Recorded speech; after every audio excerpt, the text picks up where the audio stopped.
आपल्या महाराष्ट्र सरकारने या महाराष्ट्रातील 68,000 शाळा बंद करण्याचा निर्णय घेतलाय आणि GR काढलाय. बरोबर. या महाराष्ट्र सरकारच्या घरातून शिक्षण मोफत देत होते का हे लोक? शिक्षण आपल्याला आपल्या महापुरुषांचा 108 वर्षाचा संघर्ष झाला, त्याच्या माध्यमातून आपल्याला शिक्षणाचे हक्क अधिकार भेटले ना. ही आपली दुसरी पिढी आहे ना.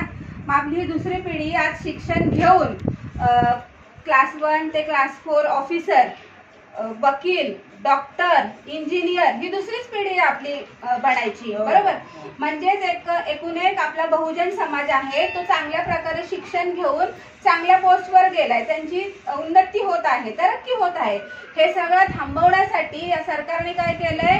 आपल्या शिक्षणावर घात केलेला आहे की नाही. शिक्षण जर आपलं थांबलं, आपल्याला शिक्षणापासून वंचित केलं तर आपली येणारी पिढी काय होणार आहे? गुलाम होणार आहे. शिक्षणाचं खाजगीकरण म्हणजे काय? हे नाव फक्त प्रोफेशनल असं दिलंय, खाजगीकरण.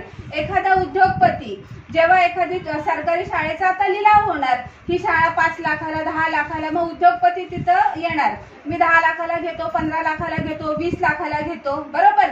पण तो उद्योगपती समजा 1 करोडला 50 लाखाला जर ती शाळा विकत घेतली तर तो आपल्या मुलांना जे सरकारी शाळेमध्ये मोफत शिक्षण भेटत आहे ते शिक्षण त्याला मोफत देणार आहे का?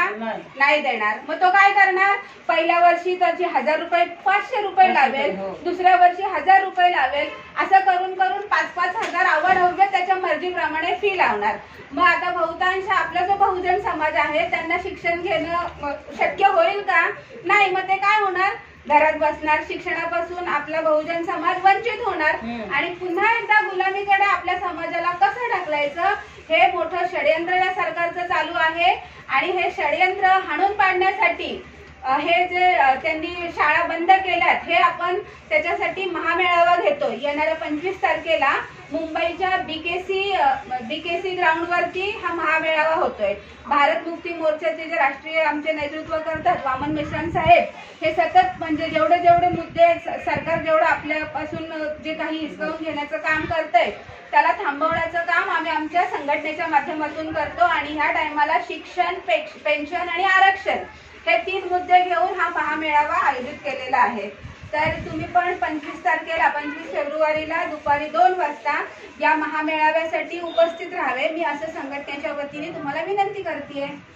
आणि ही आपल्या हक्क अधिकाराची लढाई आणि प्रत्येक भारतीय नागरिकाने ही लढलीच पाहिजे. ठीक आहे.